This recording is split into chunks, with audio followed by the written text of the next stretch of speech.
when a guy actually likes you, he will literally move every single cubicle out of the way. You don't have to do anything. Cubicle? Do you mean obstacle?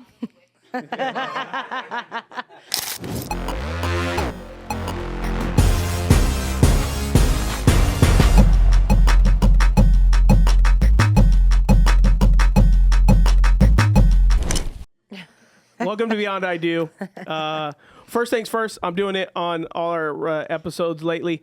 Or like not lately, it starts right now. But those that listen to Beyond I Do and Beyond the Letter, if you consider yourself part of that community, do me a big favor and jump on all the platforms and leave us a 5-star review. That really helps us in terms of reaching other people. The more you review, so if you listen to us on Apple Podcasts, or let's just say you have it all, but you listen to us on YouTube, but you have Apple Podcasts, you have Spotify, right now put it on pause or after.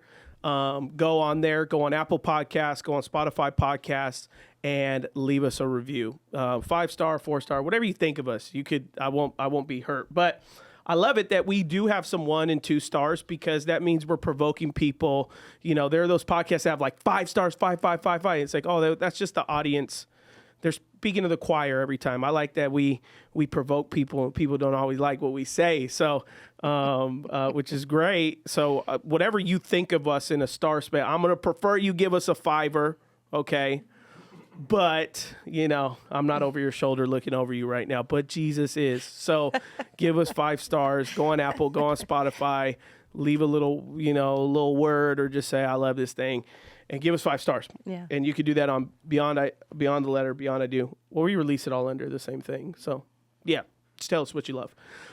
So here we are, the team. We are back. Hi, Ashlee. Hi, babe. I haven't seen you in 3 days. I know. I'm trying to be a little bit more quiet. You look nice. Thanks. I've been trying to be. This podcast, guys. I'm going to be a little. I'm not going to do in my hand, in my yeah, because I was listening to the podcast and it's so annoying.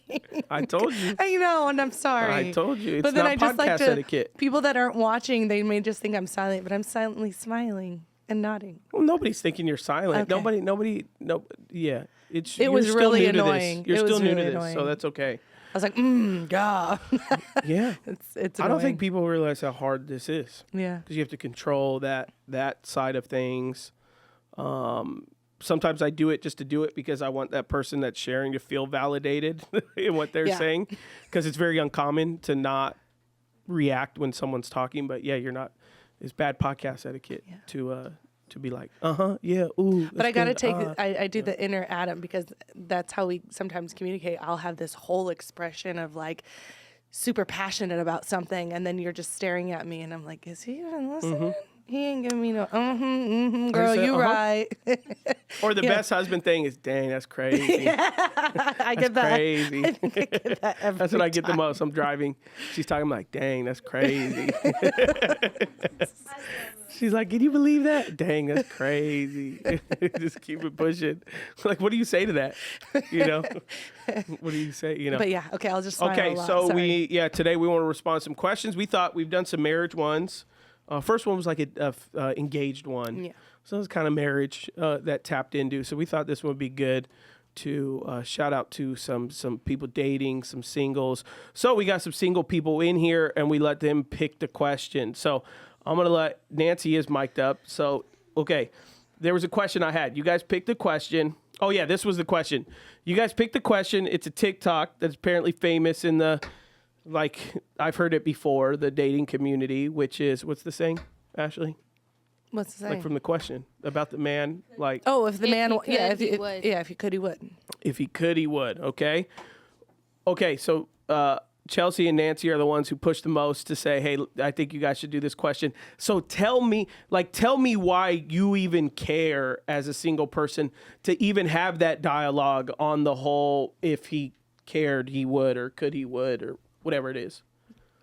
Like, is it because you have experience that he doesn't, or like. So, okay, so if he could, he would. Do you want to explain like what that means, or just why we want to hear it? Okay. Play the video. You have it, Gabe? When a guy actually likes you, he will literally move every single cubicle out of the way. You don't have to do anything. Right. Men are not hard. It's like if they want something, they'll literally let you know. I know. So if you're feeling confused or lost, it's for a because reason. they don't want you. Okay. Which is famously that whole thing about, you know, a girl who goes on TikTok and is like, you know, my man did this today. He got me flowers. He changed my oil. He did X, Y, and Z. And then, you know, people go in the comments like, see, ladies, if he could, he would, you know, which is basically like, if you got a man that's not doing something, it's not because he doesn't know or he can't. It's because if he cared, he would do it. You know, right? Yeah. Am I so Yep, so like what makes you guys go like, okay, as girls that are single, and I'm sure guys would jump in on the conversation too if they were single on the flip side, but like, why is it pertinent to you guys of like, yeah, I would love to as a single talk about that aspect of a guy? Yeah, I think for me it's a double-edged sword. So it's like if he could, he would. It's good to see the initiative that a man will take. So I think that's the positive of that phrase. But the other side of the coin is like, well, not with everything. You can't just expect them to have all that money or to have all, you know, there just has to be effort. So I think that's where it comes from. But as a woman, not to feel insecure in your relationship or insecure with who you're dating if he's not doing certain things that other men are doing. Okay. So that's why it was interesting to me because it's like it plays two parts. Right. Yeah. That's good. So I just wanted to hear your guys' point. You know, Chelsea, you know. there's two ways you could look at that phrase. Sweet vest, by the way. Huh? Sweet vest, by the Thank way. you. If you ever get dropped in the ocean, you be straight. He's the best. Can I respond? Okay, so the first way I view the phrase is if he could, he would, and it is comparing like what my man can do versus what your man can do. And I think that's kind of in some ways wrong because some men aren't just like the handymen who are into all the housework stuff, but they're more into the tech, out making a lot of money. So you can't expect them to be able to do everything. So I disagree with that. However, when I hear this phrase, before I heard this video, I thought like if he could, he would, meaning like if he wants you, he'll let you know that he wants you. So that's where I view it. It's like, yeah, if a man wanted to pursue you, he knew how to pursue you. So there's two different ways you could look at the question, and I look at it as the latter. Like, Really? yeah. Wow. First of all, I don't think that's what they mean, but it that's is a before good the topic of video. conversation. Yeah, right. Like when you Yes. just hear that, that's what you're thinking. Well, because I mean, okay, can I be transparent to Chelsea? Yeah. No. Okay. You're not allowed to. So, okay. Not on this podcast. No transparency sorry, allowed. none allowed. No Because I honesty. know Chelsea, and I know that she's been offered multiple dates. We've talked about it on One of the Not on podcasts. Beyond ID, no, but I know. another branded I know. podcast that we have. Yeah. That won't be named. Oh. No, yeah, it's called Beyond the Letter. Yeah. You're a jerk. No, but for me, it's asking Chelsea because if he could, he would. At what point do you give that person the opportunity, though? Because if he could, he's wanting to take you on a date. He would. At what point do you as a woman say, okay, I'm interested in enough? What makes him interesting enough for you to go on that date? Because if he's saying, I could, I would, I want to take you on a date, I want to show you what around, but what is the hesitation on your end? Or is it looks? Is it, you may just, yeah, I mean, in my opinion, I would think the physical attraction there would probably be the first stop in the line. Because at the end of the day, if he could, he would, and he's going to take you, escort you wherever. But if he isn't your cup of tea in looks, does he not even get that chance? We talked about this on the podcast. I'm the one that will give like 95% of the time, give men a chance, even if I'm not attracted to them. Okay. So I will most likely give them a coffee date. And Pastor Adam knows this. He's told men in the church, like, yeah, she'll probably give you coffee, but she'll also be honest on if she's into you or not. So that's not my issue. My issue is I'm into men, or I've been into men in relationships where they're clearly not into me. So I have to say, okay, if he really wanted to pursue me, he would, Chelsea. So reevaluate, why am I wanting this man so much when he's clearly not wanting to take me out? So mine is like the opposite. And you might be different, Nancy, but I usually give men, no matter if I'm attracted or not. I'm hesitant saying that because I don't want anybody saying, oh, you know, but but I'm very generous with my first dates. There was once upon a time that I might have agreed with you guys, but since this podcast, like I would have been probably 50-50, But since these podcasts, right, where we have a lot of these conversations, especially, and in our context, we're talking about Christian men, right? Yes. I can't speak. I haven't been around a true secular setting in over 10 years, so I can't. Not that the church is perfect and Christian men are perfect, and I'm getting to that point, but I can't really speak to what a secular spectrum looks like. But since we have started this the podcast Beyond I Do and Beyond the Letter, I have an enormous amount of men who feel more confident to approach me and have conversations around the stuff we're talking about in this podcast, which is nice. I enjoy it. It's a lot better than maybe them not knowing me or not knowing what to say. Like, do I just ask that guy a Bible question, or how does this work? So I am blown away with the amount of men that come up to me right now and say, I have no idea how to approach a girl. No idea. I mean, I'm just like, I cannot believe the amount of men. And these are men of all types of cultural backgrounds, all different kinds of economic backgrounds. I mean, these, some guys you would think, oh man, you have no problem getting a girlfriend. Other guys you think, okay, maybe someone does need to walk you. You would think, oh, someone needs to walk and help you. But the amount of men that come up is I just had someone this past weekend. They said, hey, Pastor Adam, I'm interested in a girl. What should I do? And should I make you aware of who she is? I'm like, man, I don't even know who it is that you want to, unless I know the person, right? And I'm like, do I know the person? They're like, I don't think so. And so I'm like, you don't got to tell me. Yeah. And then he's like, but what do I do? And I'm like, have you guys ever spoke? How old was he? He was late 20s, So, so we had, and then a couple weeks before that, I talked to married men that will say, I'm married. I don't know what to do moving forward. Like when they hear us talking about, like, you need to date your wife and you need to, like, they can't conceptually in the way that work works, in the way that their life works, in the way that their habit works, like they can't conceptually see how this wins and bear fruits, and how often do I have to do it, and what does it look like? And some men, which isn't always the healthiest, is then just looking for the reward on the back end. So it's like, oh yeah, I'll do those things for my wife if she becomes more physically intimate with me. If she doesn't, then I'm going to stop. And then they start this unhealthy kind of tick for tack relationship. So, but when we're like, if we're talking about dating, I know a lot of men. So when it's if he could, he would, on the level of dating and approaching a woman and pursuing her, I don't know that there is an exorbitant amount of men who know that progress. Because the amount of men I sat, like, even, I think they left, but Gabe and Jermaine, when they first were dating their wives, I mean, is he in there? Yeah, who's in there? I got a thing in front of me, right? Like, I'm not saying Gabe didn't know what he was doing, but I'll say that, he had dated previously, and then when he was dating his wife, we sat down, right? And we spent hours hashing out what dating looks like, right, Gabe? Right. It was for me, it was coming out of that last relationship, doing like everything bad and restarting. Okay, hey, I'm interested in this girl. How should I go about it?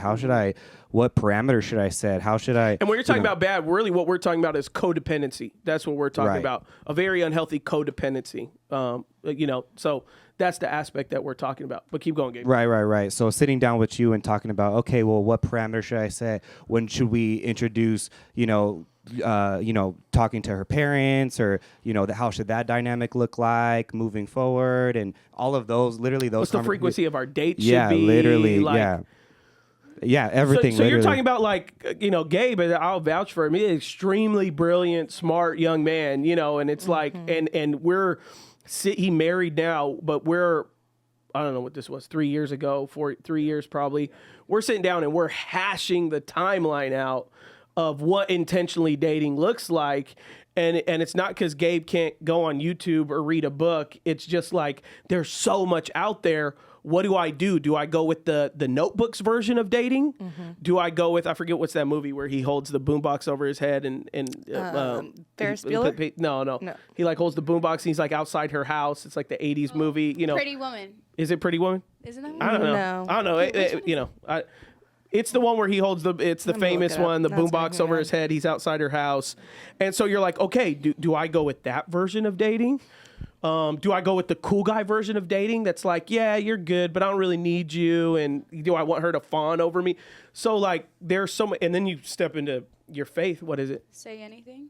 Is it that That's the one? movie? That's what it came up 1989. Maybe. I don't know. It's fair. Yeah, I mean, we know Say it's the Anything. famous. Say Anything. I'm yeah. like, no, didn't Is even that the know movie or the We'll have song? to watch. I think it's why Say Anything's boombox scene was.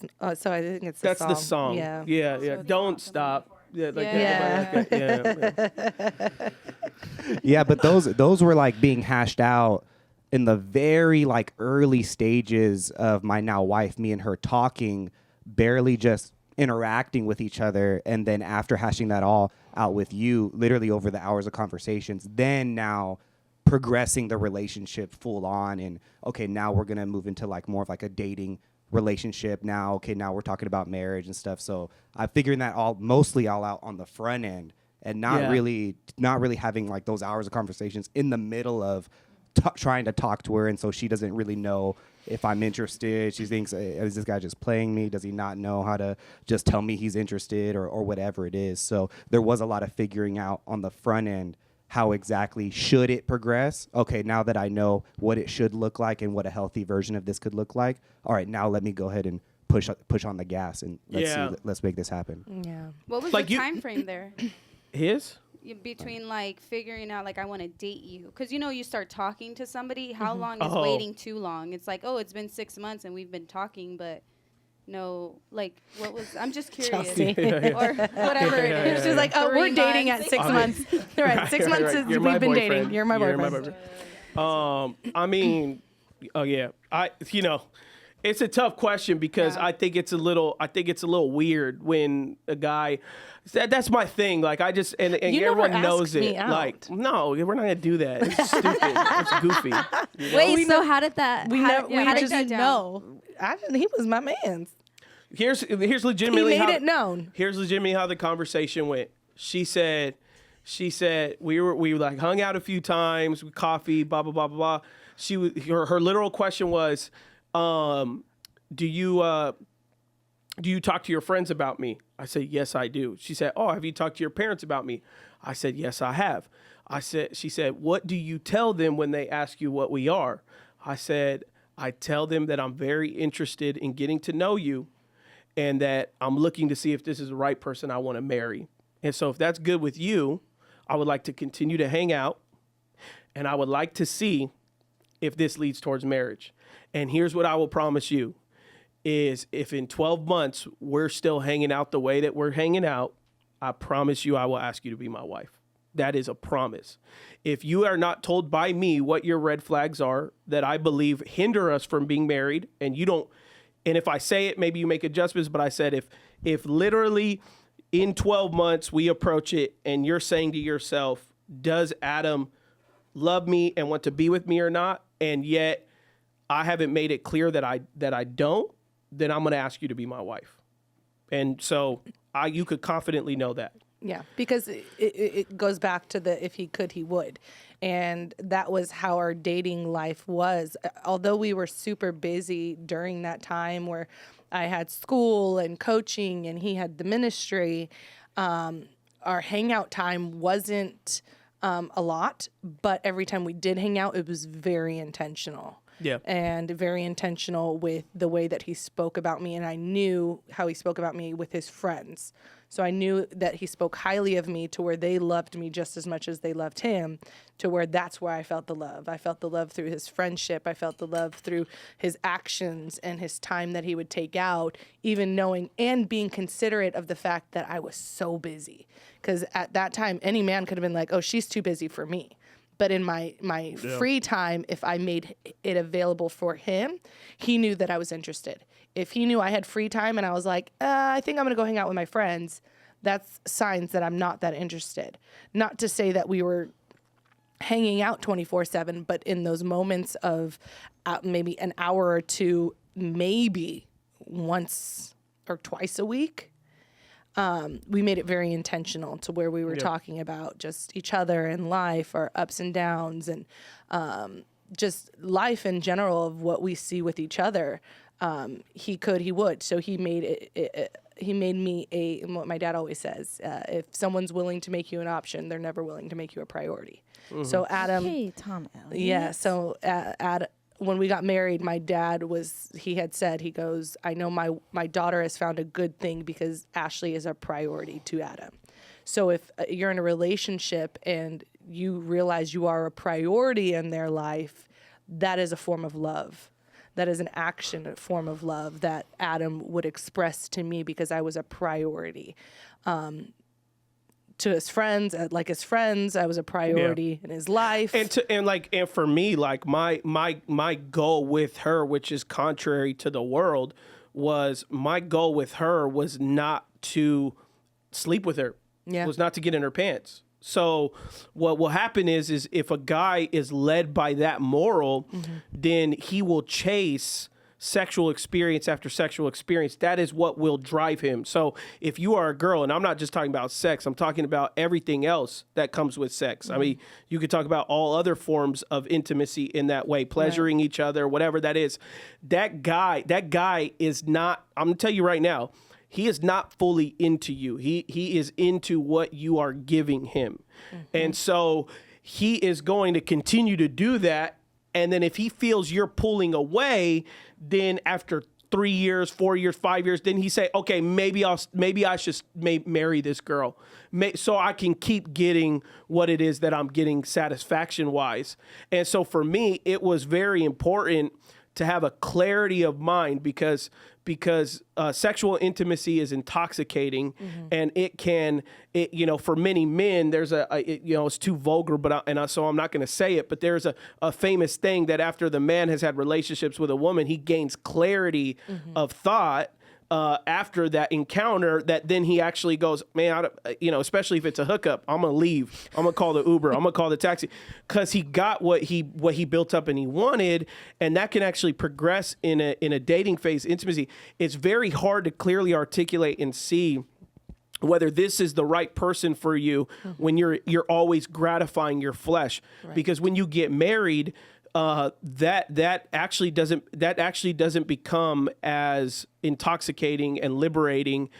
Now it becomes actual a spiritual form of intimacy, but it can also become a spiritual warfare, because many marriages struggle with intimacy, because that's now where the enemy gets involved, and you see a dryness within that relationship. And so for me, when I was dating her, I needed the timelines, because not only was the timelines a pursuit in which I am a young man and I do want to be intimate with her, but I want to make the decision that if this is the girl that I am, and this is the girl that I'm going to go before God with and be unified with, that I'm approaching the request for her to marry me with as much clarity as I possibly can. And so from a guy that didn't really believe in dating anymore, I'm not saying that I recommend that for everyone. I think I've made that mistake over the years at being a little too heavy-handed.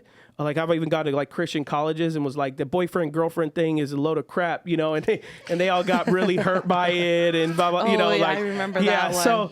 So I mean, I would still say that privately in a podcast that reaches millions of people, but I would, but I really wouldn't say that to anyone anymore, because I think that is a little bit unrealistic. But for us, that worked for us. When we were together for a year, we never called each other boyfriend or girlfriend. We went from friends to fiancés. Yeah. Betrothed. So I have a question Like, that's about the only, too.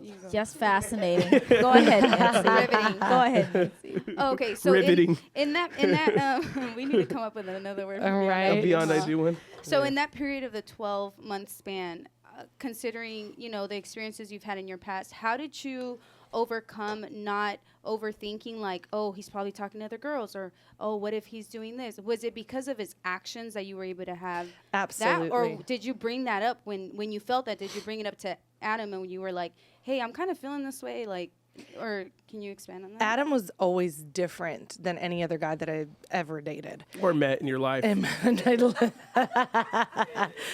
met in my life. And so Adam was so different when it came to the dating, because he was very, and this is where Adam says, which is hard, because Adam never had an ego with me, but Adam had confidence with me. And my exes had confidence in me. So I gave them confidence. I boosted their ego. But Adam had confidence in himself, to which gave me confidence in myself and in trust. So there was never a point, I hope that makes sense, that when I was dating my exes, I was the one building them up. I was the one encouraging them. I was the one trying to get them to church. I was the one, oh, you're so cool. You're so this, you're so that. Obviously giving my body to them to give them confidence. You had to leverage your femininity 1,000%. to encourage them to go in whatever direction was, Yep. Best. Yeah. What I thought would have a reward for me in the end, which it never did. So now meeting Adam, who had confidence in who he was, in his position, in his friendships, he was able to express his confidence on me, to where Adam was almost that type of person where I could tell he was into me right away, but he also was okay with not being with me, to say, like, my confidence isn't in you, Ashlee. If we always said too, while we were talking, that we were close friends. So wherever this led, I still wanted to be his friend, because he had these attributes and characteristics you just wanted to be around, because you knew you were going to grow, you were going to learn, you were going to gain wisdom because of how well he took care of himself. He never pushed that on us to say, like, oh yeah, I know I'm the man, I can do all this, I could do that, I'm smart, I'm knowledgeable, I take my time in learning new things. It just expressed and exuberated off of him, to where you just wanted to be around him. And so for me and our relationship for the 12 months, it goes back to the, if he could, he would. And he made me feel secure.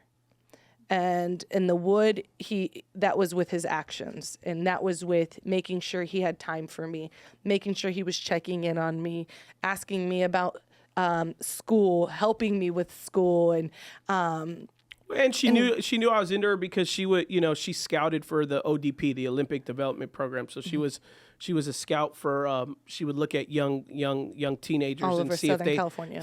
Have Olympic potential in soccer one day. So that was like one of her jobs. So she would be 2-3 hours away, and I would have the day off, and I'd be like, hey, I'm gonna drive to you and I'm gonna take you to dinner. Yeah. And so I drive. So I was still romantic. I was still a gentleman. I was still, she would never have to pay or anything like that. I remember one of the first things I got her about 3 months into it is because her family's from Chicago.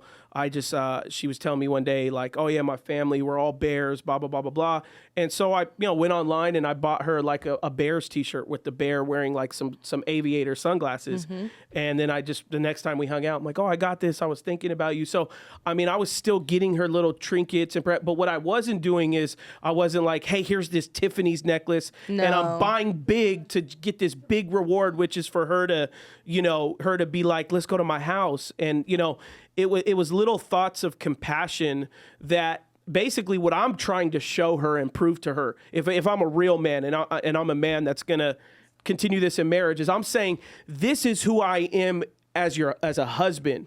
Not this is who I am because of what you're giving me in the dating phase. And so, because then if you do that in the dating phase, that's what you will take to the marriage. So if I buy her a really nice, promise ring or a little ring, and then she's like, oh, let's go to your car or let's go back to your house.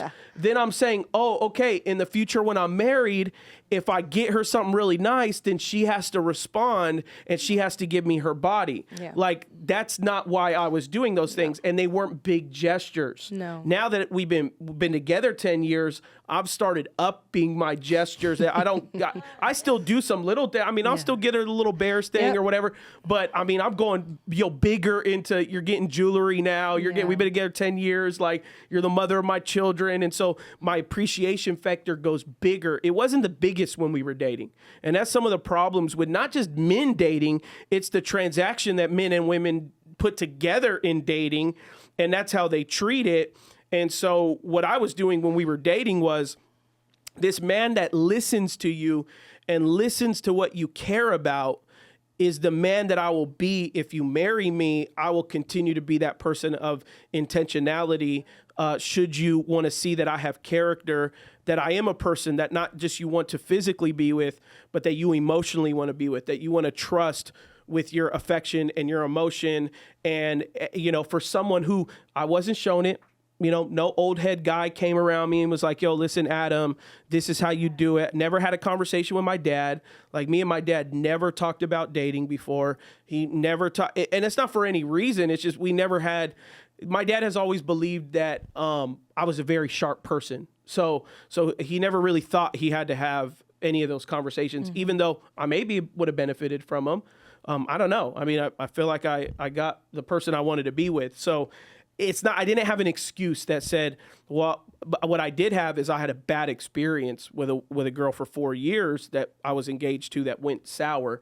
And so that was like, I'm never going to do that again. So I somewhat reverse engineered how I got to my problem, similar to like Gabe. Like, okay, I didn't have codependency with that person, but I had other issues with that person. And really what it was I was willing to forego my purpose to make her happy.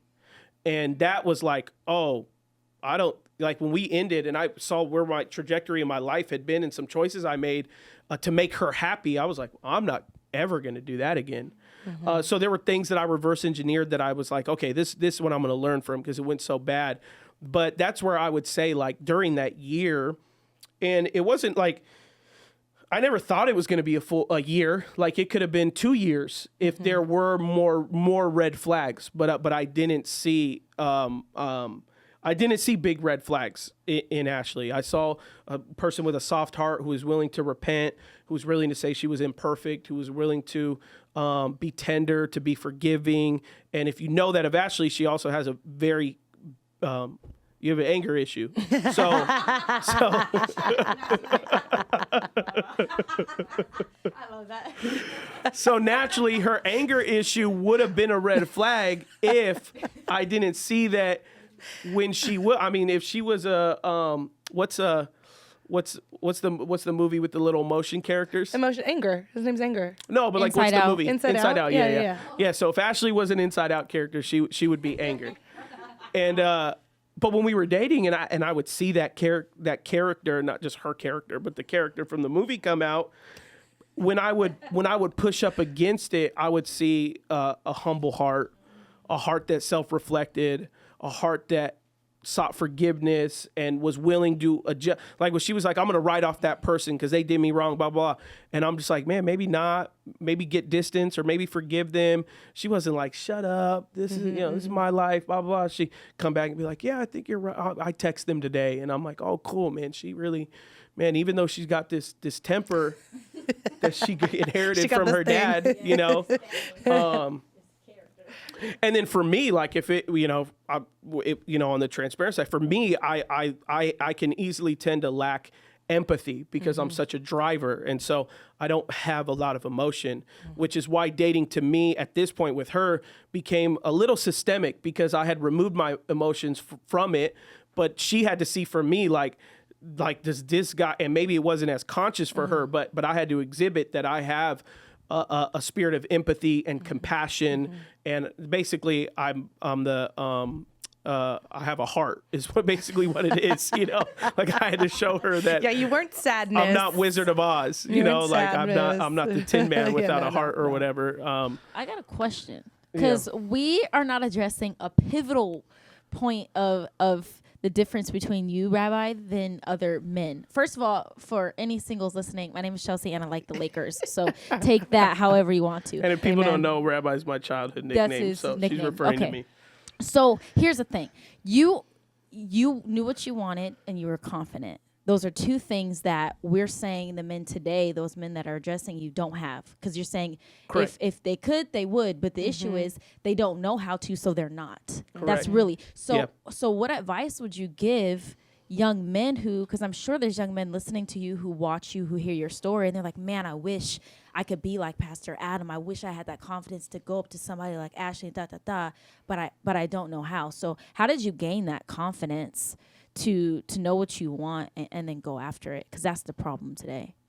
I mean, I think mainly as a Christian man and someone that has a strong relationship with the Lord. I mean, I believe I'm in the will of God. So I think most of my confidence would come from my relationship with Christ. Is that through good, bad, through storms, certainty, uncertainty, through wealth, poverty, whatever it is.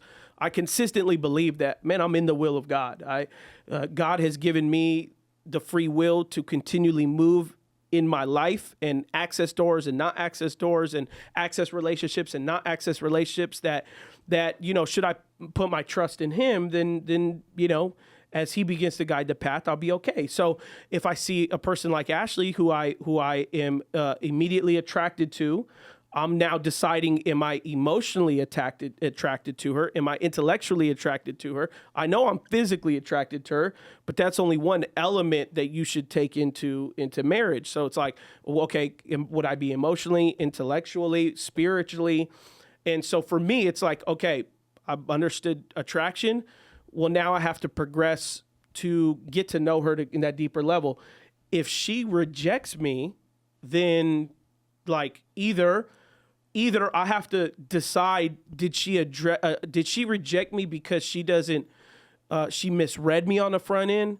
She didn't connect with me on the front end. And so is there a level of persistence I should have at somewhat, does she want to be chased? Did I feel like the way she responded was more like oh, I got a lot of things going on. And it's like, do I give her space? Do I try it again?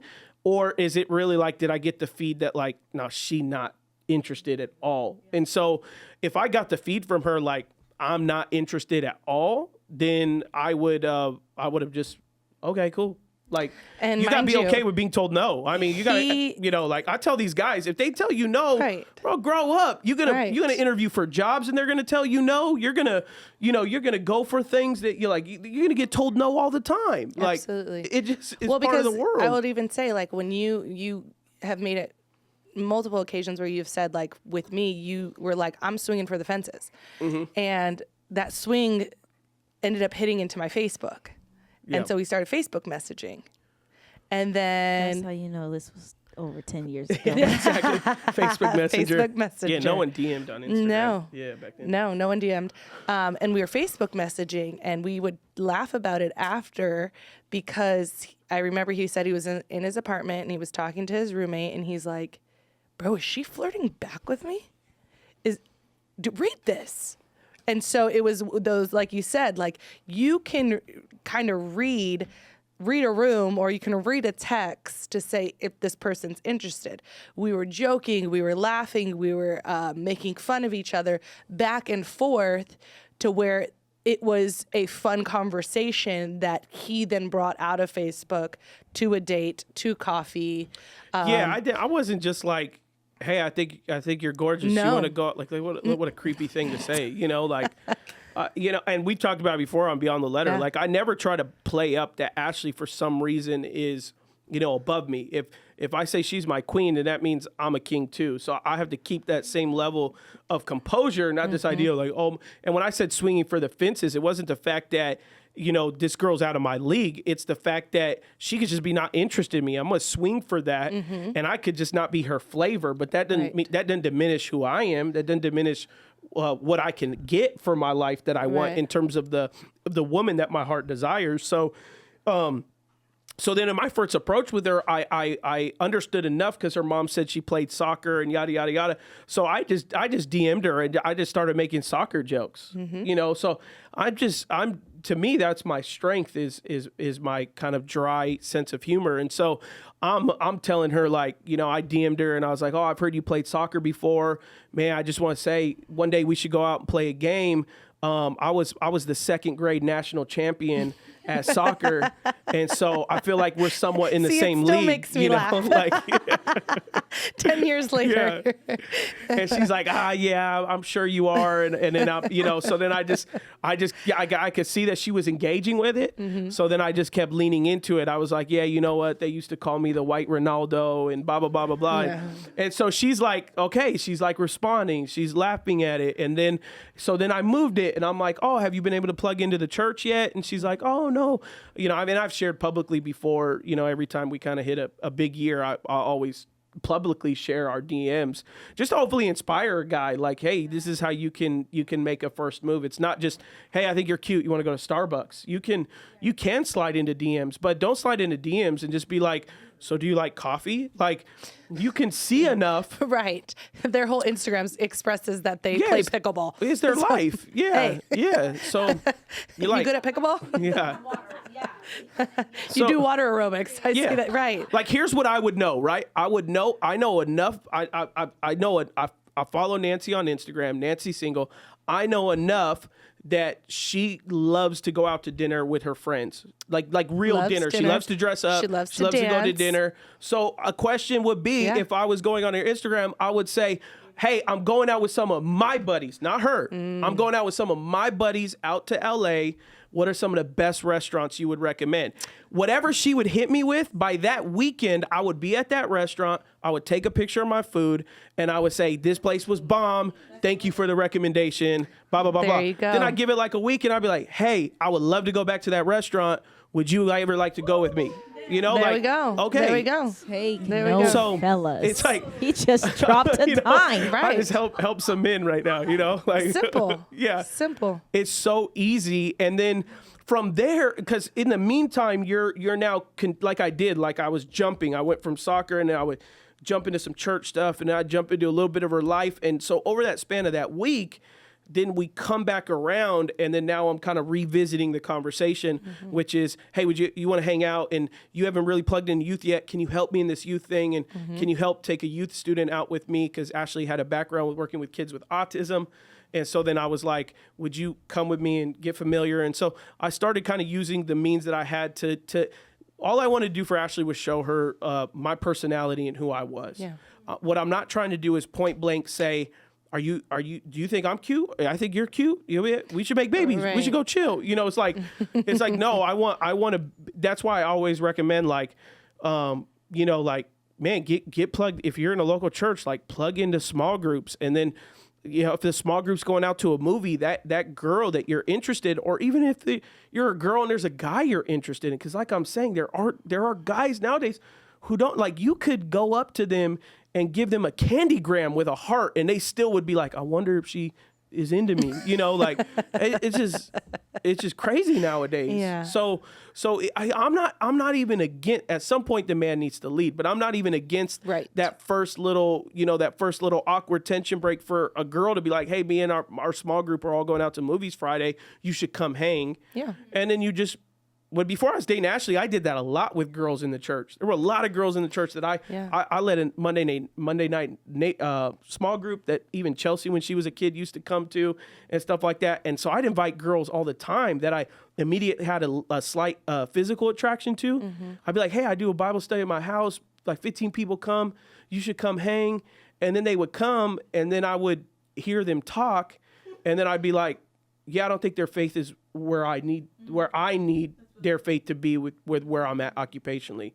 And so then I wouldn't be like, hey, you can't come to my small group anymore. It was just now their decision to whether they want to continue to come, just like anyone else would. Right. And by them, none of them really thought, maybe some of them did, but none of them really thought like, oh, I think he's into me. It's like, I think he's being a pastor, he's inviting me to a small group, or I think he's a Christian, he's inviting me to what he's got going on. Yeah, so, and I think it's really good that you said that latter part about even the woman seeking out or just giving that small gesture and that small hint to the guy. Sometimes, because I was talking to somebody else, I'm not going to name him, and I was asking her, I was like, how many dates have you been on this year? She was like 7. And I was like, wow, that's a lot. So it's almost been once a month. That's really good. And so she was telling me that there was this other guy that she thinks is cute, but he hasn't made the move yet. And I told her, I said, well, why wouldn't you? Like, does he seem timid around you? She goes, yeah, he seems very timid. And I was like, well, normally when guys are interested in somebody, they're very timid and quiet. He wasn't standoffish, but she's like, we talk for hours on the phone because we do work. So we do business together. So we talk because we have to do work. And it seems like he never wants to get off. He talks to me about his family. And I was like, well, then just invite him to ice cream and invite him to ice cream on work time. Like at work at lunch, so you have an hour, you see how that hour goes and go back. Yep. And like, obviously, if it keeps continuing, that's great. And she goes, I just don't want to be denied. And I said, well, how do you think men feel on the last 7 dates that you've denied them, have you not? And she's Yeah. like, yeah, they just didn't work out. And I'm Yeah. like, Yeah. so the man Yeah. always has to, and that's where I feel Most men don't have game too. So Yeah. so you got to imagine, like, whatever guy you're interested in, the likelihood that he's been rejected by numerous women, Yeah. like, you could bet it could be, and the older he gets, there's more rejections lined up. So to think that, oh, this dude just, like, he don't know what he wants. It's like, it could be just, and that goes into marriage. Like, Right. we counsel married couples that the man stops trying in emotional areas of the wife because she stopped in physical areas. And it was just this idea of like, man, if you're going to stop trying, I'm going to stop trying. Yep. And some men get to that in the dating phase where they're like, man, or it's like, I was interested in a girl and then a better looking guy hit on the girl that we were talking, like we were in that phase, or she was my girlfriend, and then a better looking guy came and then she started talking to him just because he was better looking than me. And so men feel that. And so that's why I said, like, my confidence is rooted in my deep relationship with the Right. Lord and trusting his plan for my life. So if a man doesn't have that, Yeah. then he's going to be swayed by, because men are built for reward. God has crafted us to be workers. That's why at the fall he said, Adam, you're gonna experience the pain of the sweat of your brow, which is work. Right. Hard work is going to be hard. Yep. But on the flip side, it's also when you do the hard work, reward comes from it. You plant a tree, it grows, it produces fruit. So that's how men operate. Whatever I work for, it should grow and it should produce fruit. If it doesn't, I kill it and I stop worrying about it. That goes to Jesus when he curses the fig tree. Goes to fig tree, outside looks good. He looks for fruit. There's no fruit. He says, I curse you, fig tree, to never bear fruit because you look good on the outside and we weren't good on the inside. And so that's how men operate. They go, so they're going, okay, I put the work in. If there's no reward, I'll stop. And enough men put the work in and ask women that they're interested in, and none of them give them enough chance because they're looking at Instagram and they're seeing the type of men that are on Instagram that are only 1 in 1 billion, and they're going, I'm going to wait for that guy. Yeah. I'm going to wait for the guy with the chiseled chest, chiseled abs, that drives the BMW, that blah, blah, blah, blah, blah. And then, or whatever it is your picture of the head of the figment of the perfect person. And so you create that, and then the guy who doesn't fit that, because what was crazy was, and you can speak to it, was like the fact that on an outward perspective in terms of career, finances, even the way I look, like you or your mom, like if you would have asked 6 months before meeting me, hey, what's the guy you want? Like, more than likely you would have turned on to ESPN and picked any guy that would have been on ESPN as the guy that you were going to marry. But when your mom found a prayer journal that she had, and when she was praying for a husband for you, she actually had nothing to do with how much money he made and what his physical features looked like. It had everything to do with spirituality, integrity, character. And so it came down to where she was just it was like the not the get by, but just the health, I would say, because like I said, it had nothing to do with physical, but even into her prayer, which was so funny, she came back and read this to me and was just basically that my daughter is financially stable, that she has a loving husband, that she has a godly praying husband, even until where it said, Lord, put, what did she say? It was something to the means of like, I don't even care if she's a Bible school teacher. And coming from my mom, she had to reread that and say, I don't care about what the accolades of the world will say, because I know that used to be her, but let me pray to what is true. And like you said, the will of God over your life, and that has come true. Yeah. And so it is something where be in prayer for the right things in the will of God. Be in prayer for what you desire as a husband and as a mate. And be content when God does show you that person, and not continually looking for what looks better. Yeah. Because just like you just gave that example of the fig tree, it looks great, but how's its character? Yeah. Is it producing?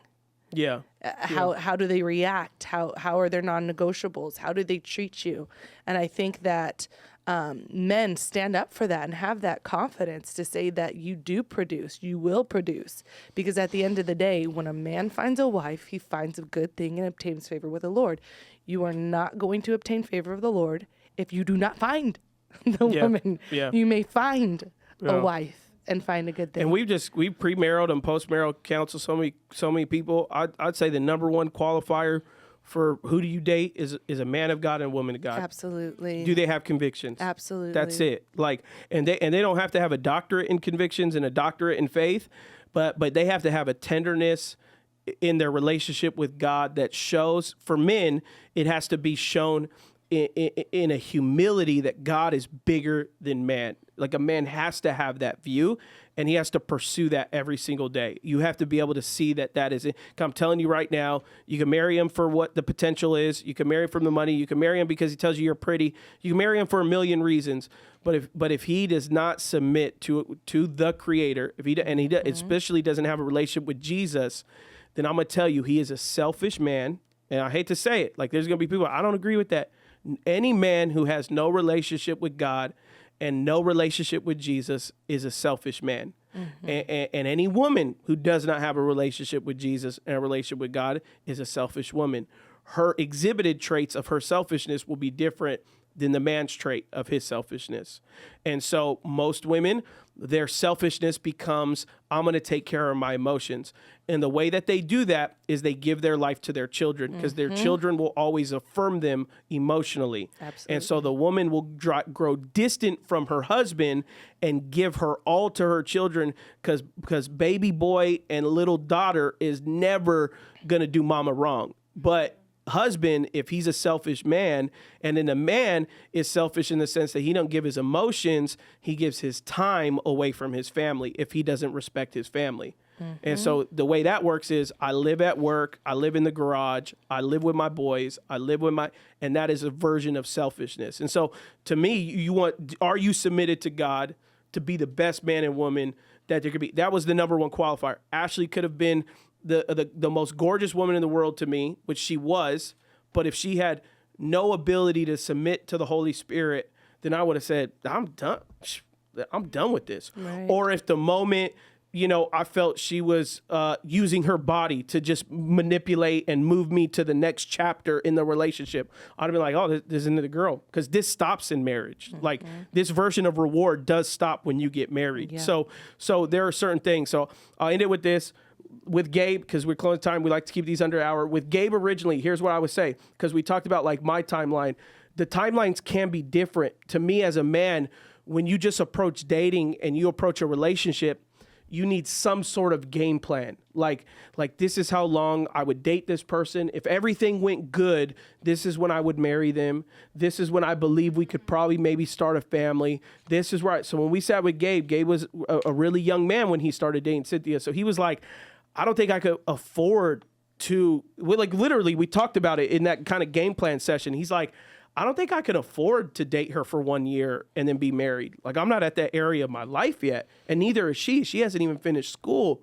So then we just reversed it. Well, then what would be realistic? He said maybe 2.5 years and then married in 3 years. Or so. I said, well, that's a game plan. Yeah.